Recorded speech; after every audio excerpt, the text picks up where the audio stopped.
Hola, bienvenidos a la redacción del Diario de la Nación, donde hoy vamos a darnos el gustazo de conversar con una dama. Doña Laura Ramos, un placer que estés aquí en la redacción, con una excusa maravillosa, que es este librazo. Acabo de terminar de leerlo, es una maravilla. Y esta cosa del espionaje ruso, hay algo acá, ¿no? Que está dando vueltas, pero bienvenida.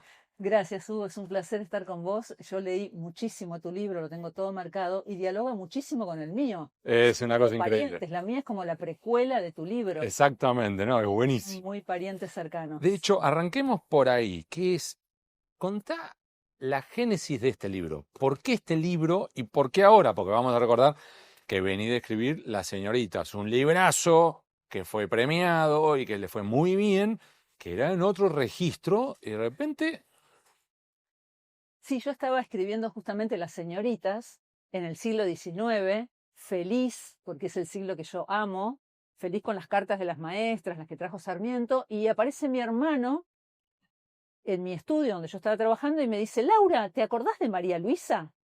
Yo le digo, María Luisa la modista. Claro, era la señora que nos cuidaba, a la que tenía la casa a la vuelta de la escuela nuestra en Montevideo. Nosotros pasamos 7 años de nuestra infancia en Montevideo. Y era la señora, la modista, María Luisa. A veces le decían la modista, la niñera, la gallega, porque era española. Y ella se ofrecía gratuitamente, porque ella decía que adoraba a los niños, a cuidar a los hijos de sus amigos, que eran un grupo de intelectuales y de artistas uruguayos. Cuando los uruguayos se enteraron de que María Luisa la modista, esta amiga que llegaba a las cenas familiares con un paquete de 2 kilos de masas, de masitas del Oro del Ring, la confitería más coqueta de Montevideo, o con platos de comida, hacía tortillas españolas, hacía unas comidas deliciosas, se enteraron de que esta amiga, que tenía este aspecto como de tía, era una esta espía mujer, de élite. esta Era mujer, ella. la gallega, era La gallega era una espía de élite de la KGB que había participado nada menos que en el asesinato de Trotsky, que se había tirado en paracaídas durante la Segunda Guerra Mundial sobre las fuerzas nazis en Ucrania. Era una heroína de guerra, pero también una asesina. Bueno, Montevideo se conmocionó cuando se enteraron de esto los uruguayos, pero nosotros nos enteramos mucho más tarde, porque mi hermano y yo ya vivíamos en Buenos Aires, mis padres, claro, la vida nos había vuelto a traer a Buenos Aires, mis padres murieron en el año 94-95 y en el velorio de mi madre en el año 1995 caen 2 uruguayos con esta noticia. Pero mi hermano y yo estábamos muy doloridos, ni ni escuchamos esto, ni registro. no registramos. Y recién en el año, creo que fue en 2019, que mi hermano viajó a Montevideo por otra investigación suya, y ahí un historiador le dice, Montevideo es un nido de espías. Mi hermano se asombra y se ríe. Le dice, la modista que los cuidaba a ustedes, a vos y a tu hermana, era una espía de la KGB. Vos terminaste haciendo una investigación que te fuiste a Inglaterra, te fuiste a varios lugares a ir tirando de la cuerda y lograste no solamente juntar el material que ya había en archivos, en lugares específicos, sino que lograste que personas que hasta ahora no habían hablado finalmente se soltaran con vos y te contaran. Y para muchos lo que contaron era muy doloroso porque consideraban a esa mujer como su segunda mamá o su Exacto, verdadera madre. exacto, exacto. Fue interesante porque primero hice el viaje, fui al norte de África donde ella nació, donde ella había nacido, que es en Ceuta, que es un enclave español en África, o sea, un lugar muy africano, realmente, muy marroquí, pero bueno, ella nació ahí, siendo española, se fue a España, participó en la Guerra Civil Española y luego fue cooptada por la KGB. Y ahí ya empezó con toda esta lucha increíble, ¿no? En México, con el asesinato de Trotsky, en la Unión Soviética, y luego, cuando ya está cooptada por la KGB, la mandan a París, ella hablaba perfecto francés, la mandan a París a buscar algún uruguayo para que consiguiera casarse con él y lograr la ciudadanía uruguaya. Esa es buenísima. Y ahí se empieza a conectar con nuestra historia, a pesar de que ella era mucho mayor que nuestros padres, porque ella nació en 1909. Pero esto fue, lo de París fue en 1947. Entonces ella la mandan como señora burguesa, ya no era la guerrillera la que había estado en el asesinato de Trotsky, sino era una señora burguesa, española, de buen pasar, modista de alta costura.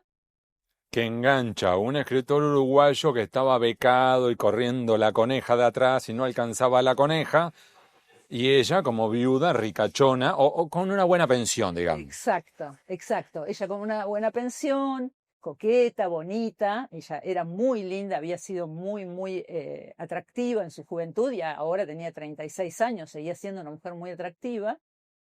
Se encuentra con este uruguayo que es uno de los mayores escritores uruguayos, Felisberto Hernández, que era pobrísimo. O sea, él lavaba los platos en la pieza de pensión, en el bidet, y juntaba los puchitos de los cigarrillos para después seguir fumándolos.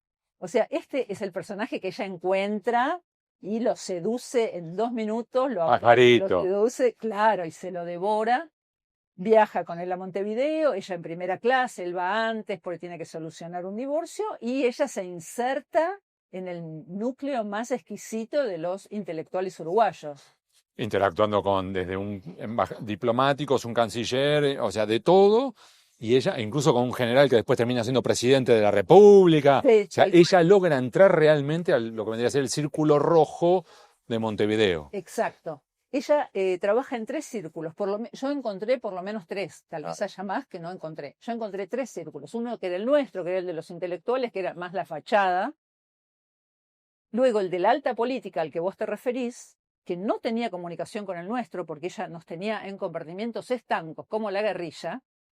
Y después, el más interesante, que es el que encontré y en el que ahondé para la investigación más importante de este libro, que fue en una familia muy humilde, muy culta, un historiador y una bibliotecaria, pero muy humilde, de condición muy modesta, en la que ella entra, penetra en esta familia, la coopta para la KGB y la destruye. Y yo estuve con los 2 hijos de esta familia. Que a su vez no se hablan entre sí. Están peleados entre sí a causa de ella. Uno de ellos acusa a María Luisa, a nuestra modista, de haber sido la asesina de su padre en un asesinato histórico para el Uruguay, muy famoso, y el otro la defiende diciendo entre llantos, abrazándome a mí entre llantos, diciéndome, ella me dio la vida, ella era mi madre. Te frena ahí, Laura, que a su vez recordemos, estamos hablando de una mujer, como bien decías, española, nacida en África, pero española, cooptada por la KGB, que trabaja para la KGB, que utiliza varias identidades, de hecho un montón de identidades, vos ahí reconstruís María Luisa de Hernández, María Luisa Marchete, Snoy, Patria, África, Ivona, Maya, Ivonne Sánchez, María Pavlovna, Mayenka, no le faltaba nada, eran 3 millones de nombres. Ahora, esta mujer, que a su vez ella desarrollaba tareas de inteligencia que llevaron tanto a ella como a esta mujer de esta familia, como decís que ella copta, a viajar al interior del Uruguay, a ciudades y localidades pequeñas, para ir a buscar algo muy en particular. ¿Qué era? Que es algo que se conecta con tu libro, Hugo. Justamente eso es lo que me asombró muchísimo cuando leí tu libro, pues se conecta tanto con este libro. Ella, junto a esta mujer de origen humilde a la que ella copta, se toman un ómnibus en la Plaza Cagancha, que es la plaza que a los niños uruguayos nos hacía morir de risa cuando éramos chicos. Yo no era uruguaya, pero éramos como uruguayos. Hacía morir de risa el nombre. En la Plaza Cagancha se tomaban el ómnibus Honda y se iban al interior del país, a Tacuarembó, al corazón del Uruguay, a buscar en los pueblitos chicos, en los cementerios, las tumbas de los niños muertos que hubieran muerto unos 30 o 40 años antes, para que las edades de esos niños, si hubieran vivido, coincidieran con las edades de los espías soviéticos que iban de paso por Uruguay rumbo a Estados Unidos. ¿Por qué? Porque María Luisa no nos venía a espiar a nosotros, que éramos unos piojos muertos de hambre. Ella lo que le interesaba a Stalin cuando la mandó y después en los siguientes gobiernos soviéticos, era las pruebas atómicas que se estaban desarrollando en Estados Unidos, el desarrollo de la energía atómica, que estaban secretos encapsulados y en los que querían penetrar los soviéticos. Entonces María Luisa estaba en Montevideo, esta base soviética en Montevideo, respondía a la necesidad de recibir a los espías soviéticos que serían enviados con sus nuevos documentos confeccionados por María Luisa a Estados Unidos. Dándole una identidad uruguaya y de aquí, pero para eso viajaban a, como vos decís, localidades como Tacuarembó, rastrear lápidas, a su vez verificar, porque a eso a mí me sorprendió, verificar si quedaban familiares vivos que pudieran decir, momentito, si mi hermano o mi hermana están muertos. O sea, que nadie pudiera tocar la campana y si detectaban que tenemos un muerto que tiene la edad correcta y no hay familiares, Sí, armaban la leyenda. exactamente, la leyenda, lo que vos en tu libro llamás la leyenda, y que yo también lo llamo la leyenda. Fue muy interesante cuando hablé con uno de estos dos hermanos de esta ayudante de María Luisa. Uno de ellos me dijo, bueno, lo ideal, lo perfecto, era que se hubiera muerto toda la familia en un accidente. Yo me dije, ¿pero qué me estás diciendo? O sea, Claro, como te das podía- cuenta lo que estás no podía diciendo. tolerar esa frase que me estaba diciendo, porque no había risa, no había sarcasmo. Digo, me lo estás diciendo irónicamente porque no lo percibo. Este hombre, cultísimo también, ex guerrillero, muy interesante el personaje, enamorado de María Luisa desde muy niño, y ella era la madrina. Este hombre vive en Brasil, entonces las conversaciones con él fueron telefónicas. Entonces me dice, sí, sí, claro, hay cierto sarcasmo, pero si morían todos, si habían muerto todos, eso era lo ideal para nosotros, porque nadie iba a ir a reclamar. Aún así, se hicieron decenas de documentos, incluso uno de ellos fue el que seguimos en el libro, se sigue la trayectoria de ese documento que va a llegar hasta el final del libro y el final de la historia de María Luisa en Latinoamérica. Sí, que tenemos que tener cuidado para no spoilear el libro, porque el libro es una maravilla. Entonces, tenemos que movernos como con delicadeza. Entonces, me voy a concentrar en un par de comentarios que vos ya hiciste. Primero, héroe de guerra. O sea, primero, Guerra Civil Española. Después, Segunda Guerra Mundial. Héroe de guerra. Termina obteniendo la ciudadanía soviética Soviética. y además la máxima condecoración entregada por la Unión Soviética. Después, como vos decís, se va para París, donde engancha a este uruguayo, pero antes ella participa en el asesinato de Trotsky. Y esto está verificado. Esto está absolutamente verificado. Lo que no tengo exactamente es cuáles fueron sus Roles específicos. roles específicos, aunque algunos sí tenemos especificados. O sea, lo que está explicado en el libro es lo que está documentado. Todo lo demás. Pero que además vos tenés múltiples testigos y dicen, sí, que la gallega, la española, o sea, era claramente. Claro, ella estuvo ahí. Lo que es seguro, y eso lo contó Sudoplatov, que era el jerarca mayor de la KGB, al que Stalin le encargó el asesinato de Trotsky, que era el jefe de ella, Sudoplatov, que escribió un libro en 1994, salió publicado en Estados Unidos, donde contaba los crímenes de Stalin. Y ahí aparece María Luisa, a la que él llama nuestra mejor agente. Eso es. África, comillas, nuestra mejor agente. Y dice, logramos insertarla en el secretariado de Trotsky. Él dice en Noruega no me dan los números, es imposible que ella haya estado en Noruega con Trotsky, pero sí unos pocos meses después en México. De todos modos, déjame frenarte ahí, Sí, porque hasta incluso podemos hacer como una dinámica de metaliteratura, porque también este libro se engancha a su vez con el de Leonardo Padura, el señor que amaba a los perros. Porque claro, vas enganchando lo de Ramón Mercader, más lo de ella, más lo de Suplatov, y se van encastrando las piezas, pero encastran.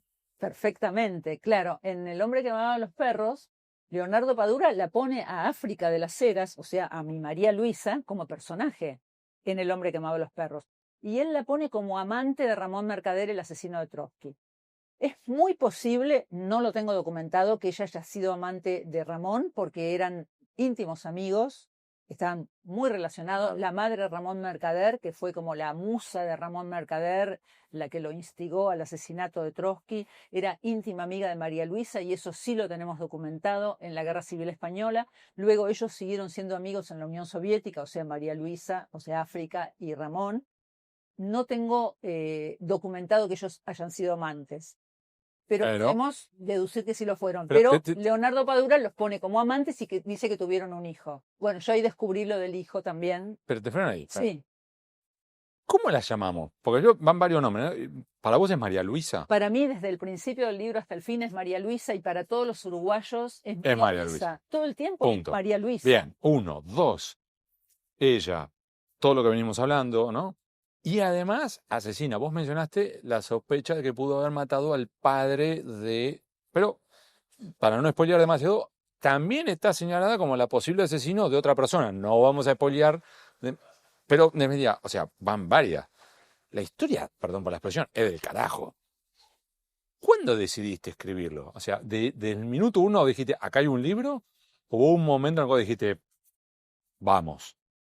O sea, cuando mi hermano me contó, me decía, es un libro increíble, tenés que escribirlo, es increíble la historia de esta mujer, aparentemente envenenó a otra persona en Uruguay muy ligada a nosotros. Y yo no quería, porque yo venía del siglo XIX, estaba con el libro Las señoritas, toda mi vida quise huir del universo de mis padres, que bueno, ellos eran trotskistas, ellos estaban inmersos en la política, y yo quería romanticismo, literatura, siglo XIX, Jane Austen, o sea, eso soy yo. Y de golpe no ¿Qué has escrito sobre las hermanas Brontë? hizo una biografía que llevó 10 años en los que viví feliz en Inglaterra Y en el siglo después, XIX. No, quería que me llevaran a la KGB, que era de lo que había querido escapar toda mi vida. Entonces no quería eso. Y con mucha reticencia, cuando entregué Las señoritas a mi editorial, dije, bueno, voy a Montevideo a ver qué pasa. Y en Montevideo me encontré con estos dos hermanos, no con el que vive en Brasil, sino con el que vive en las afueras de Montevideo, el hijo de esta mujer que había colaborado con María Luisa.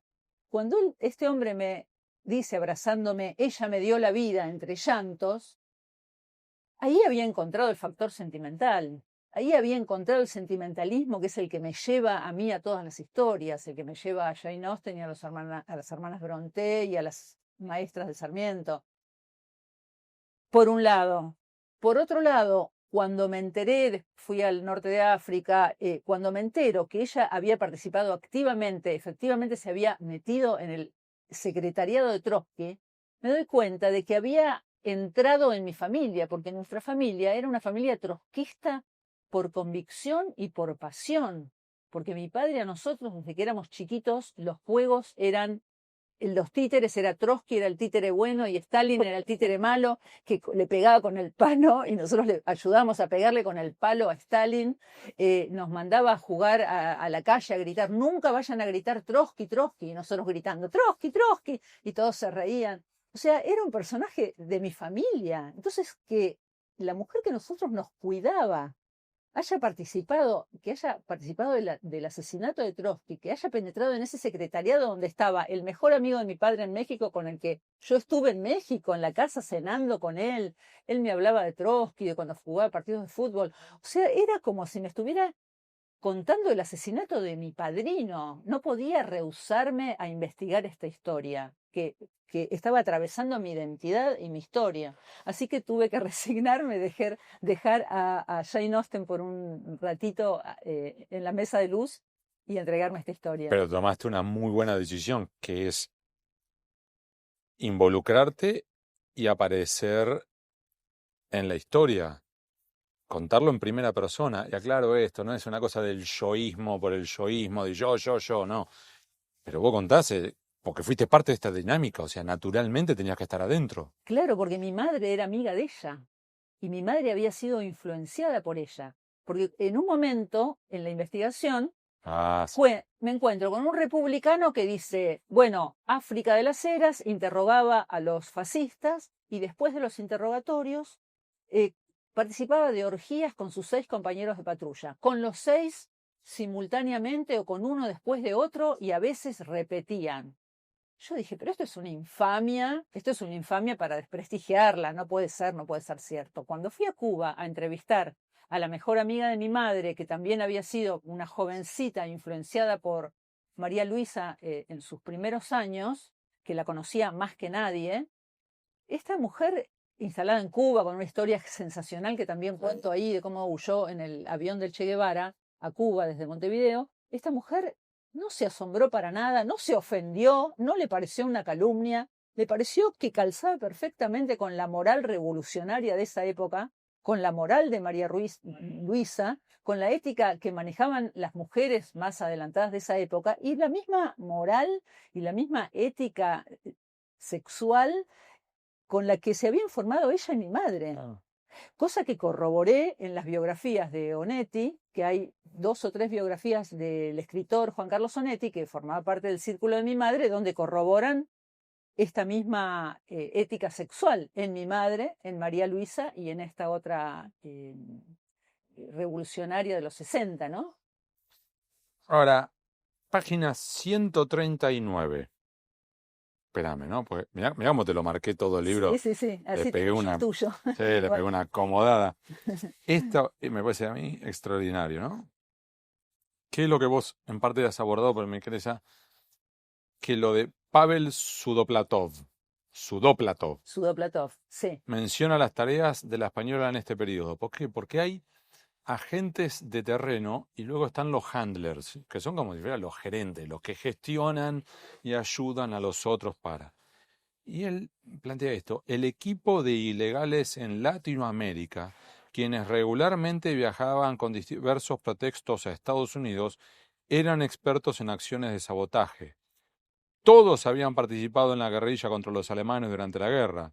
Estos incluían a Vladimir Grinchenko, Mikhail Filonenko y la antigua secretaria de Trotsky, María de la Sierra, alias María Luisa. El mismo Grinchenko alude a ella como la responsable, esta frase me parece extraordinario, es la máxima responsable de los ilegales en Europa y América Latina. Es decir, no estás hablando de, si querés, una espía a la cual, bueno, porque habla español la mandamos a América Latina y mandala a Uruguay, de Uruguay que maneje Cono Sur. No. Era la responsable de América Latina y Europa. O sea, el rol era clave. El rol era clave. Todo esto cambia luego de 1956, cuando muere Stalin y viene Nikita Khrushchev, denuncia los crímenes de Stalin y el gobierno soviético cambia de color. Ella media queda... Queda en el aire, como decís vos, dormidos, ¿no? Llamás a los espías dormidos, y ya queda un tiempo suspendida en el aire y la Unión Soviética le manda un jefe, cosa que ya no había tenido hasta ese momento. Pará, déjame frenar ahí. ¿Podemos spoilear una cosa? Sí. Contate cómo es que ella termina contactando a quien sería su jefe a partir de ese momento, pero a su vez, no sé, vos contás si querés contar más. Pero básicamente, ¿cómo hizo ella para saber quién era? Sabía que te iba a gustar esta parte. Es buenísimo. Es muy para vos. Ella tiene que recorrer la avenida Rivadavia durante De la ciudad de Buenos Aires. Ciudad de Buenos Aires, atenti, ella viaja a Buenos Aires. Entonces recorre la avenida Rivadavia durante 3 cuadras, durante 10 días va y viene con una cartera blanca que tiene anudado un pañuelo en un brazo y en el otro un periódico. ¿Y es un libro de tapas amarillas? Es un libro de tapas amarillas. Entonces camina 3 cuadras hacia un lado, 3 cuadras hacia el otro. Simulando que ve la vidriera. En la avenida Rivadavia durante 10 días hasta que el día número 10 la contacta un italiano que había sido nada menos que secretario de Palmiro Togliatti, un famosísimo comunista italiano, y que, según las órdenes de Moscú, iba a ser su jefe y con el cual se tenía que casar. Entonces, juntos conforman la leyenda. Y tengo esta información, que es una información muy de segunda categoría, Hugo, pero que a mí me fascinó, y es que ellos tuvieron una vez relaciones sexuales. Una vez. Que ese es un tema. A ver, vamos a explicar esto para... Me das un Sí, minuto, vamos a explicar esto para lo que nos están viendo. A ver, estamos hablando de un programa que es el programa de los espías ilegales. ¿Sí? Están los legales y los ilegales. Y los legales son los que van con nombre y apellido y cobertura diplomática. Y los ilegales, los que viajan con otra identidad, con otra nacionalidad, sin cobertura diplomática. Vamos bien. 1, 2. Es un programa que va más de 100 años. Al principio mandaban a los espías varones solos. Claro, ¿el riesgo cuál es? Que se terminan enganchando con alguien en el país de destino y te dicen, pelito para la vieja, yo me quedo acá, chau. Fase 2 es esta que vos contás, que era así, bueno, vamos a mandar al mejor espía varón con la mejor espía mujer, conózcanse, nombre y apellido, salgan. Claro, eso puede salir muy bien o puede ser un desastre y terminaste que con Moscú como terapista de pareja a distancia. Y en parte contá. Ahora, ¿qué pasó? Porque ellos vuelven a Montevideo y la que para ustedes era María Luisa de repente dice, hey, me casé. ¿Cómo ella es eso? vuelve a Montevideo, nosotros todavía no estábamos. Ah, eso, Nosotros llegamos en los años 60, tenés esto razón. sucedió en los 50, pero no importa, todos nuestros amigos, los amigos de nuestros Claro, padres yo estaban ahí. vengo ahora con un marido. Ella dijo, estuve en Italia de vacaciones y conocí a este italiano tan simpático, nos enamoramos, fue un flechazo, y él se viene a vivir conmigo a Montevideo. Ella dice que va a dejar la alta costura, cosa que no sucede. Ella era pésima modista. Eso dámelo a contar. Claro, como pertenezco al círculo todo, yo tenía toda la información fina. la cotidiana, la pequeña. Entonces ellos deciden que van a poner una casa de antigüedades y ponen una casa de antigüedades en Montevideo, que va a ser ideal pantalla porque ahí van a recibir a espías de toda Latinoamérica y los que van rumbo a Estados Unidos. Es una perfecta pantalla. Ellos se casan y según lo que descubro yo a través de esta familia que ella había cooptado y que hasta ahora no se sabía que existía esta familia ni que había tenido este papel acá, ella toma una medida letal en contra de su marido Estás spoileándolo vos. unos años después, mediante unos venenos. La llamó a 0600 Gilla Murano y le dijo, explícame la receta. Bueno, y ahí explico un poquito el tema de los venenos que eran muy, muy usados en la Unión Soviética e infalibles. Y el mismo hombre, el mismo médico que hace el certificado de defunción de este crimen es el que va a ser el mismo certificado de defunción del padre de estos dos, de los hijos de esta familia, ¿no? Que aparece asesinado. Que ese es otro eje clave, es tener un punto de apoyo que vos contás en lugares específicos. Espera, alguien en la Cancillería que te consiga un salvoconducto o un pasaporte en un momento de necesidad. Decir, mira, te consigo pasaporte, no hago demasiada pregunta, pues te doy una gauchada. Alguien que en un registro civil se encargue de la partida de defunción. O vos mencionás también que hay también al menos la sospecha de un espía ilegal o de alguien que colabora con la inteligencia rusa en el registro civil de la provincia de Buenos Aires. Pero es una espía que vos mencionás en tu libro también. Rusak, Grek, su nombre clave era Grek, aparece en el archivo este que encontré en Cambridge, en el viaje, ¿no? Exactamente. Este hombre trabajaba en el registro civil de la provincia de Buenos Aires, pero los agentes de la KGB habían descubierto que en Montevideo, en el registro civil de Montevideo, donde se confeccionan los documentos, ellos encontraron una grieta en el sistema y la aprovecharon. Ellos descubrieron, esa es buenísima.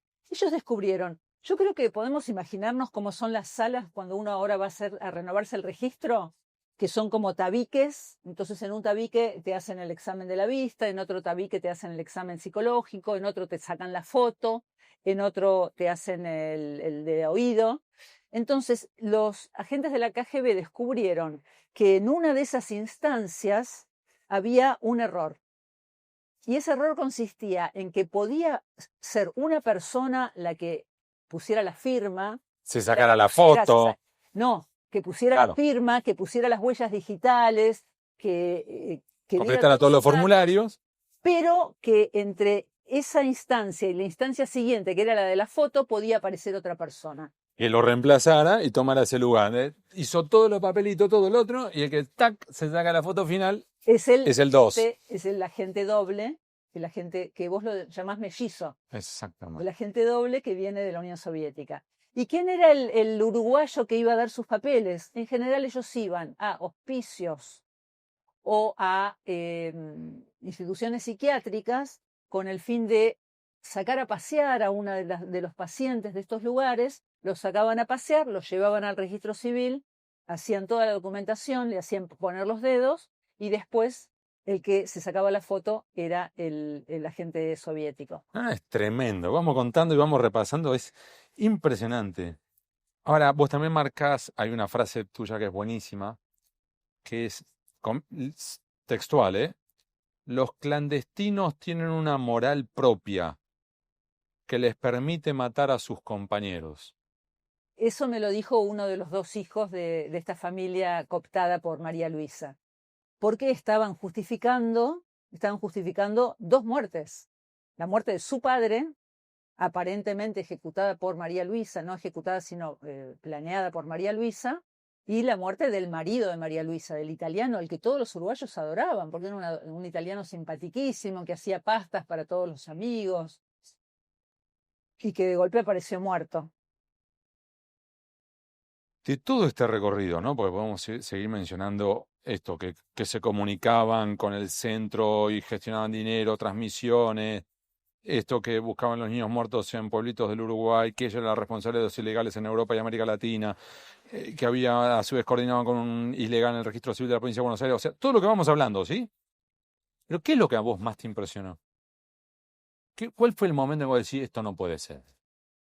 Trotsky, para mí ese fue Ese fue el ese golpe. fue el golpe, el golpe fue Trotsky. Nosotros, mi padre estaba en Buenos Aires, nosotros vivíamos en Montevideo, mi padre editaba en Buenos Aires, aparentemente se decía que quien estaba sufragando esas ediciones era el presidente Arturo Frondizi, estamos hablando de los años 60.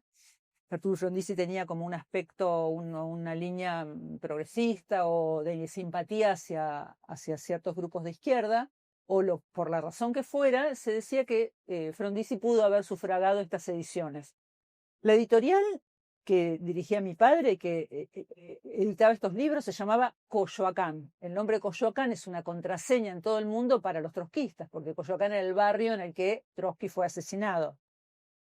Los libros que publicaba mi padre eran todos los libros de Trotsky que se les puede ocurrir que hayan existido, todos los libros los publicaba mi padre. O los libros de mi padre en contra del estalinismo, o sea, en contra de los jefes de María Luisa. Estos libros mi padre los publicaba en Buenos Aires y traía en valijas a Montevideo, se las traía a mi madre. Para que tu mamá las para intentara vender. Intentara vender estos libros que los títulos eran, por ejemplo, El Contubernio. O sea, títulos invendibles. Pero mi madre iba con las valijas por las librerías Los para dejaba en venderlos. consignación. Los dejaba en consignación, bueno, imagínense nuestra economía. Entonces mi madre recorría las librerías vendiendo estos o tratando de vender estos libros y después, tipo 7, 8 de la noche, nos pasaba a buscar por la casa de María Luisa. Y estoy segura de que algunos de los bolsones con los libros los llevaba con ella. Por lo tanto, María Luisa debía ver estos libros. Y además los juegos que hacíamos mi hermano y yo eran juegos con las tapas de los... tapas y los colores y los números de los libros, que eran todos León Trotsky, por la Unión de América Latina, León Trotsky. O sea, el nombre León Trotsky, María Luisa lo debía escuchar todo el tiempo. Todo el tiempo durante esos días en los que nos cuidaba a nosotros. Me estremece de horror la posibilidad de una casi asesina de Trotsky haya sido nuestra niña, o nuestra especie. Pará, y vamos cerrando con esto. ¿Qué es esto, Laura? Vos llegás a decir en un momento que a mí me hiciste reír, que es esa devoción que ella parecía tener con los chicos. ¿Era real o simulada? Porque en un momento vos te decías, mirá, por cómo nos trataba, era media metafísica esa devoción, ¿no? Más o menos. ¿Cuánto había ahí? ¿Hubo algo de auténtico en ella? Ella decía, la manera en que ella tuvo de conquistar a este grupo de uruguayos, que eran más jóvenes que ella, y que eran muy cancheros, muy copados. O sea, eran los artistas de moda de Montevideo, los intelectuales que daban conferencias en el Paraninfo de la universidad.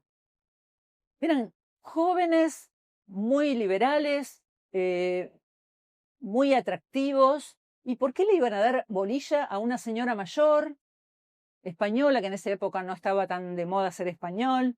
Era la gallega, llamada la gallega, que decía que la política no le interesaba y todos eran apasionados de la política, que aparentemente no tenía como muchas conexiones con este grupo. ¿Cuál era la manera de ella de entrar en este grupo? Todos estos eran jóvenes, tenían hijos chicos. Entonces ella decía, adoro a los niños.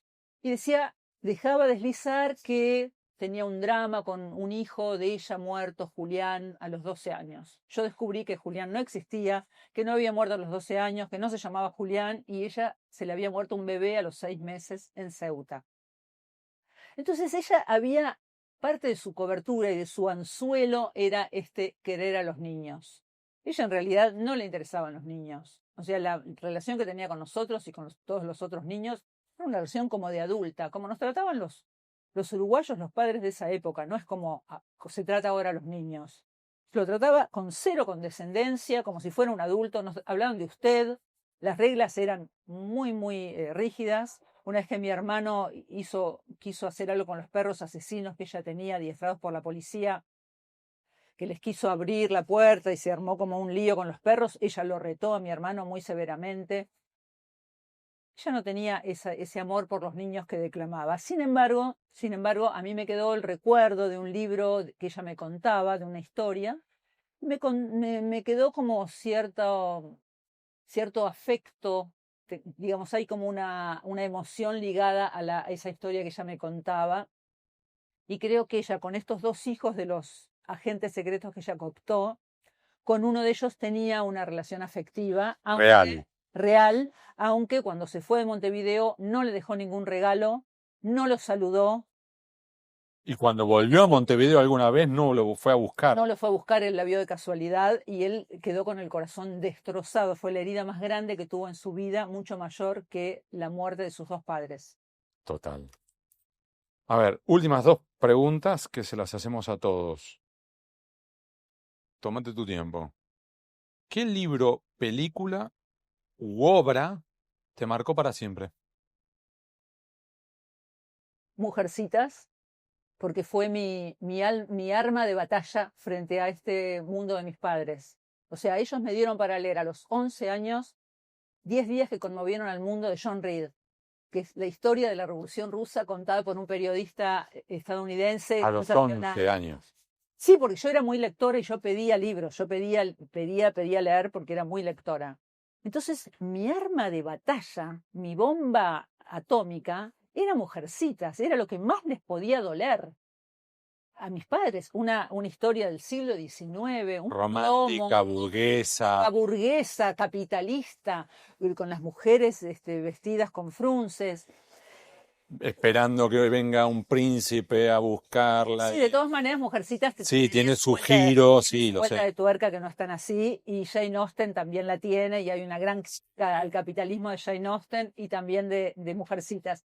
Pero es lo que yo intuitivamente, es la bomba que yo intuitivamente pensé que iba a hacer explotar mi hogar, y lo logró, porque ellos estaban espantados. Y es la última pregunta. ¿Con quién te gustaría tener una última charla y por qué? Qué pregunta sensacional, Hugo, por favor. Bueno, con Mérito de nuestra productora, Natalia Sarramone, así que. Grosa. Bueno, con mi padre por esta razón. Mi padre había fundado un partido de izquierda que se llamaba el Partido Socialista de la Izquierda Nacional, Pará. marxista. Tu padre, Jorge Abelardo Ramos, aclaremos por si hay alguno que todavía no lo sabe. Bien, cierro capítulo. Vamos. Bien, y en este partido tenía un camarada que se llamaba Ernesto Laclau, que luego fue un politólogo reputadísimo mundialmente, y en un momento Laclau le dice a Ramos, en los 60 justamente, me tengo que ir a Inglaterra, me voy a Inglaterra, hacer un doctorado, y siguió su carrera. Entonces se despidieron, se reunieron en un bar en la avenida Córdoba. Esto me lo contó Laclau, no mi padre. Mi padre ya había muerto y Laclau me vino a ver cuando vino a Buenos Aires y nos reunimos varias veces y me contó esta historia. Se reunieron, se despidieron en este bar en la avenida Córdoba y en un momento, luego de que se abrazaron, Laclau ya se iba a Inglaterra, Laclau cruza la calle y al cruzar la calle mi padre lo llama de vereda a vereda de la avenida Córdoba. Laclau. Y Laclau le dice, sí. ¿Usted justificaría Kronstadt? Aclaremos. Kronstadt era un barco de marineros soviéticos que se rebeló en contra de la revolución cuando Trotsky era el jefe del Ejército Rojo. Y Trotsky los reprimió y asesinó ferozmente a los marineros de Kronstadt. Entonces es un tópico en la moral, en la ética revolucionaria, es justificar o no justificar Kronstadt. O sea, ¿vale la pena por la idea de la revolución asesinar a estos marineros? Entonces, Laclau, ¿usted justificaría Kronstadt? La respuesta, bajo determinadas circunstancias, sí. Entonces yo le diría ahora... Todo a los gritos. Todos los gritos de vereda a vereda. De la avenida Córdoba de la Ciudad de Buenos Aires, bien. Ciudad de Buenos Aires. Que me entonces? parece que le da una épica hermosa, porque realmente eran dos personas que estaban pensando en que iban a tomar el poder. O sea, ellos era una certidumbre. Entonces mi padre está reflexionando si él, porque ¿qué estaba atrás de esta pregunta? Era yo En similares circunstancias. En similares circunstancias, voy a ejecutar Kronstadt o no. Entonces yo ahora le preguntaría a mi padre, le diría, ¿vos justificarías Kronstadt ahora? O sea, ¿justificarías los asesinatos de María Luisa? Porque mi pregunta durante todo el libro y al final es, ¿ella era una heroína y también una asesina? ¿Una cosa quita la otra o no la quita? ¿No? La ética revolucionaria. Que a la vez también nos plantea la pregunta, bueno, ahora que el objetivo de cada persona en líneas generales es la propia felicidad, el propio goce, en relación a otra época en la que los objetivos de cada persona estaban fuera de la individualidad. Los objetivos de María Luisa no eran su goce, era el goce del pueblo soviético. Entonces ella hacía o cometió los asesinatos que cometió en pos de este objetivo. Entonces, bueno, es una pregunta ética que planteo y que me planteo en este libro, y es, ¿se justifican los asesinatos que cometió María Luisa o no? Cerramos ahí. Chau, hasta la próxima.